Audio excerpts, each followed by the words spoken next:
that elusive maiden ODI world title will change women's sport in India for good, not just cricket.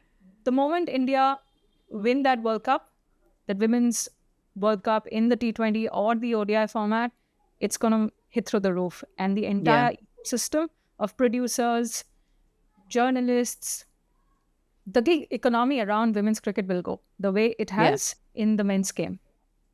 Yeah, I know we've talked so much about the top level of the women's game in cricket, especially with the ODI World Cup coming. And there's a lot of excitement I could tell in India and within you. And I'm sure that's reflected in all cricket fans in India. But I wanted to bring it back to the grassroots level, because obviously it all has to start somewhere. And in your opinion, have the pathways to pursuing cricket seriously for girls, has that strengthened over the years? What is it like now?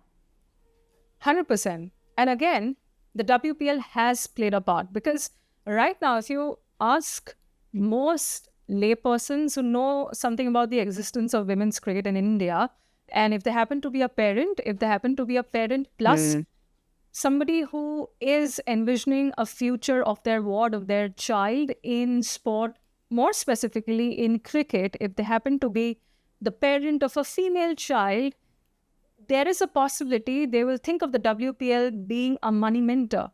That makes women's cricket in India an immensely viable option, which wasn't there before 2023.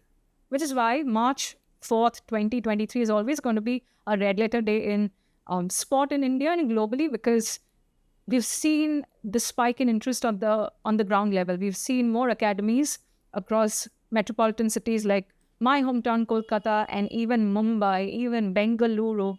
You go to these cricket academies, either they were only for boys / men earlier. Now they have formed a women's / girls wing, or those that had been only focusing on girls / women's cricket have experienced and enjoyed a severe uptick in enrollment. To quote the great tennis legend Billie Jean King, if you cannot see your idols, you wouldn't want to be like them. You cannot see, you cannot be. So if you want to be something, you've got to see those role models. And right now, watching a lot of these players, not just at the WPL, but also at the international matches on television, on their mobile phones, has engendered this uptick in enrollment at the domestic level I was talking about. And since the 2017 ODI World Cup, the BCCI has also gone on to include a number of domestic age group tournaments. Right after the 2017 ODI World Cup, they introduced the Under-16 Women's Tournament, which is very crucial. Now the ICC has put in place the Under-19 World Cup, right? So you have to have the age group feeder line in place as well, not just in India, but globally, to bring up these young girls into and turn them into women who are responsible towards themselves, their families, and the society. And it's just a matter of time. I'm a firm believer that they will show that responsibility on the field in terms of winning that elusive maiden senior women's world title.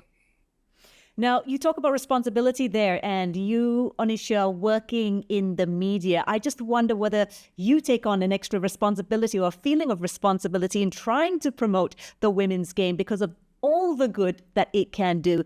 Is that working? Is there, I'm sure there is more coverage of the women's game, but is there enough? A lot can be done more. A lot can be done better, sure.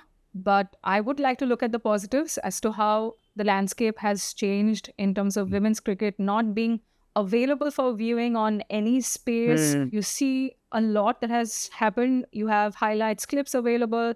You have a lot of features and documentaries being commissioned. I'd love to make one myself on women's cricket. I'm looking for a funder. Hey, anyone out there, please get I need the monies to make it on Indian women's cricket. Hey, no, jokes apart. That is not a joke, by the way. That is a reality that has been living in my head rent-free. But a lot is being done. A lot is being done to make women's cricket watchable, accessible. And the way it is being packaged also, because I work behind the scenes with clients like the ICC. I've worked with the host broadcaster of the first ever WPL, Geo Cinema. There was a lot of genuine good intention to make the product more watchable, to give it a multifacetedness in terms of storytelling. There's an entire team of features, uh, broadcasters, videographers that are hired by the ICC to make sure these stories are told well, editors as well. So we form a part, and I take a lot of pride in the people I work with at the ICC level to tell these stories. Some great producers, fellow producers, great editors, great videographers. But I'd love to see more women doing the same. Ever since going from a full-time multimedia journalist to now a freelancer who has gotten the opportunity through the ecosystem to commentate in cricket, work with the Olympics, work with FIFA, work as a producer, work as a host, presenter, etc. It is because of cricket, period. And it is because 90%, I would say it's because of women's cricket. And out of that, I would say 60 to 65% is because of the Indian women's cricket team. So there's a lot to be excited about. And the reason I'm saying this right now is to potentially maybe just drive home the idea of the possibility being huge to any young kid, male or female, watching this podcast. And if they think women's cricket or women's sport is something they buy into, something they can relate with, something they want to work in, there is a great opportunity for you to do that. So just put your head down and look for those good people out there and look for those stories. It's out there for you to tell the story to the world. Make no mistake, the women's game is at a very interesting point right now. There is greater professionalism the world over, as is in India. There is a greater degree of scrutiny. There are greater expectations. So everybody is looking at the Indian women's cricket team and its players and its backroom staff with a lot of expectations and a lot of answerability and accountability as well.